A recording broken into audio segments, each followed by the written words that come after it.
Hi there. Uh, God's people have always encountered problems, difficulties, trials, hard times, and the first century was no exception.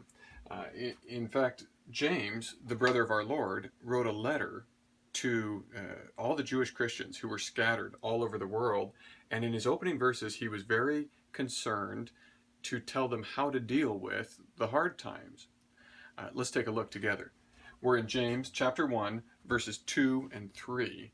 Uh, he says, "Count it all joy, my brothers, when you meet trials of various kinds, for you know that the testing of your faith produces steadfastness.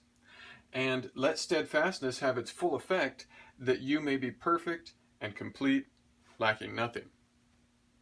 Now, notice right off the bat that what we're talking about here is trials.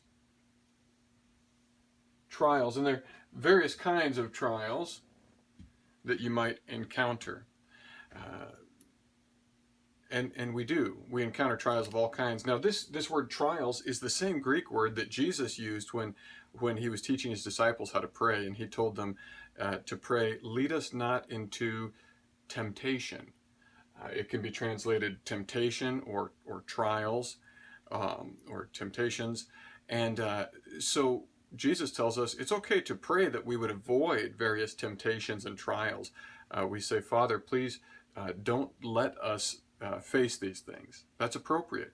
But he also says, in this life you will have trials, right? And James says, when you meet trials of various kinds. So you're gonna meet them. I think the King James said, when you fall into trials of various kinds. And there are all kinds of trials that you might be experiencing, and different ones for different folks.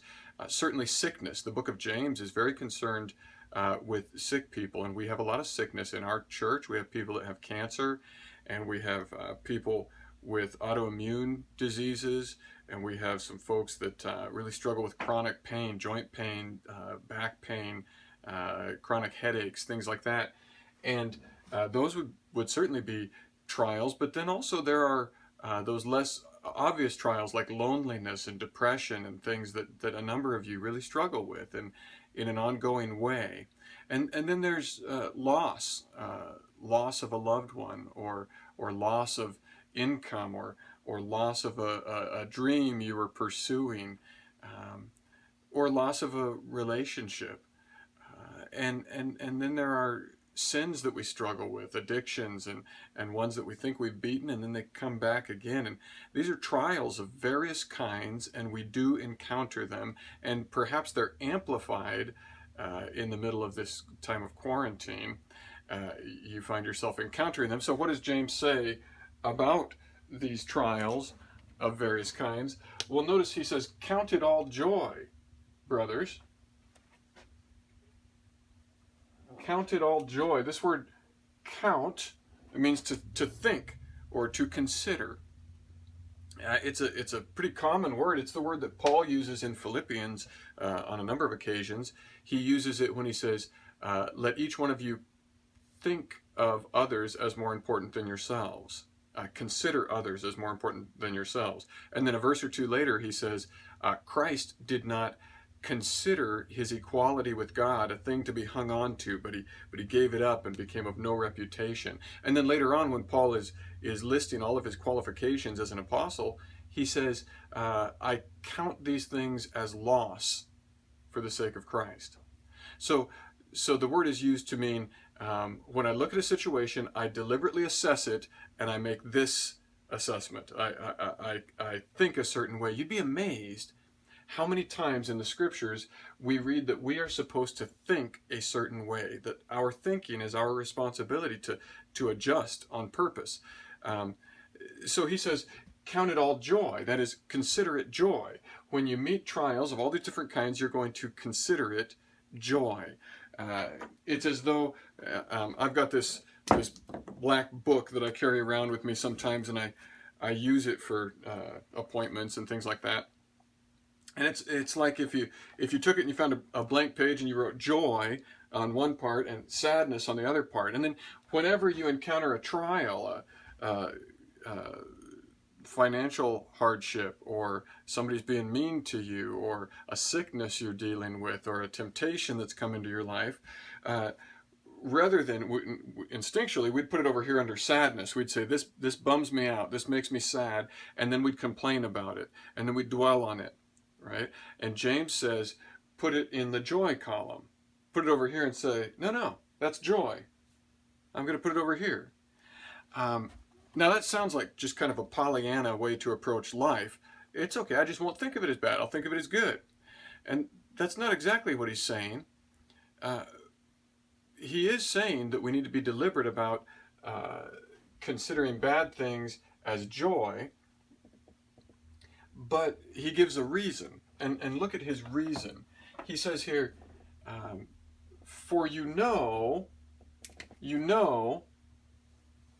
so in the Bible, over and over again, we're told to do something in light of what we know. In the grammar, this is a participle that's dependent on the main verb. So the main verb is count, consider it joy, knowing. So knowing is the way that you go about considering it joy. You consider it joy because you know something that maybe not everybody knows. You know that the testing of your faith produces steadfastness. So testing produces steadfastness. When your faith is tested, it's strengthened. If you live a life of no hardship, your faith will never be strengthened. It's when faith endures under hardship that it becomes stronger, that it becomes steadfast, like an oak tree that has grown those fibers resisting the wind over the years, and now it's steadfast. Right? Or you think if we took my arm and we put it in a cast and I didn't use it for weeks and months, sure, I wouldn't have to work hard. I wouldn't get calluses. I wouldn't get cuts on my hands, and my muscles wouldn't get sore. But when we took that cast off, my muscles wouldn't be strong. My arm wouldn't be able to do the things it's supposed to do. And if we left it on there for years, we could protect the arm, but it wouldn't be steadfast. It wouldn't be strong. And a strong faith only comes about as we endure hardships and trials. And so when we encounter a trial, we say, you know what I know to be true about this trial is that as I lean into it and trust in God with all of my heart, I will discover that, I'll see it come to fruition that my faith grows and becomes steadfast over time. And that's the promise that we lean on. We're looking at a big picture. We're looking at what God's doing, just like our Lord did. In the book of Hebrews, it says, for the joy that was set before him, he endured the cross, despising the shame. So Jesus was able to look at this hardship and say, you know what, I know something about this hardship, that on the other side there's joy, and that in this hardship, it's actually a good thing. It's going to accomplish the Father's will. And so as we look at the hardships in our life, we don't have to understand what purpose they serve other than to drive us back to God in faith again and again and again. And then it goes on, it says, and let steadfastness have its full effect, that you may be perfect and complete. Perfect, that doesn't mean sinless, that means mature and complete, lacking nothing. When you arrive at steadfastness in your life, as you've endured many trials with faith, you become a mature believer, a complete believer, and you don't feel like anything's lacking in your life anymore. So James tells us how to think about these trials that we encounter of various kinds. I named just a few. You probably are thinking of others that you encounter. And it may seem a little ridiculous to think, well, I'm going to think of this as joy, but it is joy. It's a joyful opportunity for your faith to depend on God through something difficult. You can't grow in the faith if you don't have these difficulties. Now, there's a separate question, what do I do in the difficulty? And he gets to that down below when he says, if any of you lacks wisdom, well, let him ask of God, who gives liberally to all. and let him ask in faith. So this is how we think about our trials, and then as we live in those trials, we need wisdom to know what decision to make, what choice to make. We ask God, and he answers our prayer. Let's do that.